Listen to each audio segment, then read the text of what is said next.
Hi, today's video is about pre-purchase inspections. Why do you want to get one? You want to know what's going on underneath the hood, what's going on with the car. You want a professional opinion as to any potential issues that are going on that are going to likely cost you money in the future. Who should get one? Definitely anybody buying a used car should get one. It's probably not as mandatory. If you're buying from a dealer and the car is like only 1 or 2 years old, it's still covered under its manufacturer's warranty, and they are offering a warranty as they sell the car. But many dealers have what's known as buying a car as is, meaning they're not giving you any warranty at all whatsoever. That is an absolute must-have pre and purchase inspection situation. So I also recommend, definitely the same thing. You're buying a car from the third party, somebody of the public, and you definitely want to get a pre-purchase inspection in that situation too, for all the same reasons. You want to find out all things that could be costing you money in the short term, and definitely anything that needs to be done to the car, you want to negotiate the price down. So the scope of a pre-purchase inspection, it should entail everything mechanical. It should entail everything under the hood. It should entail all the lights and the windows and the glass and the mirrors and the air conditioning system, the heating system. Yeah, I guess it's nice if they look at the radio too and tell you if that's working.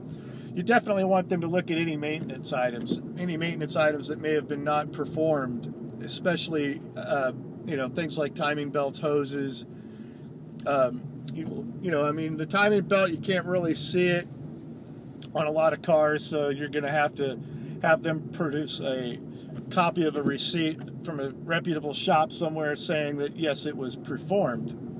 So you definitely, any regular belts, any maintenance items that you can look at and tell if the car has been maintained is going to give you a good idea of whether the car and the asking price fit together and it's worth that. uh, you know there could be hidden problems going on underneath the hood. There could be things going on, just starting to leak. There could be unseen damage, like if they go up on the rack and they look underneath, they look for like where the guy's been bottoming out the car in potholes, or maybe he's gone off the road and hit some stumps or some rocks, or possibly even bent, something in the suspension or things like that. You want to look and see if there's new parts on one side of the car underneath and old parts on the other side of the car underneath. Those are definitely signs that, the car with the side with the new parts has been smacked and they've been replaced.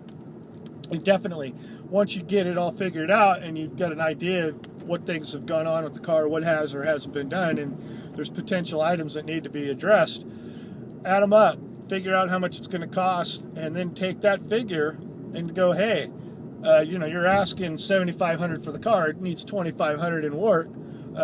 There's no way I can give you, but maybe $5,000 for it. And then, you guys can negotiate from there, or you could even offer a lower amount to try to get them up to $5,000. There's definitely different schools of thought on negotiations. Who needs the inspection? We think we've already covered that pretty well. Let's see. What else I got written down here? Who should do it? Do you want to let the dealer you're buying the car from do it? I don't think I would. I would want to have it inspected by an independent shop or a different dealer.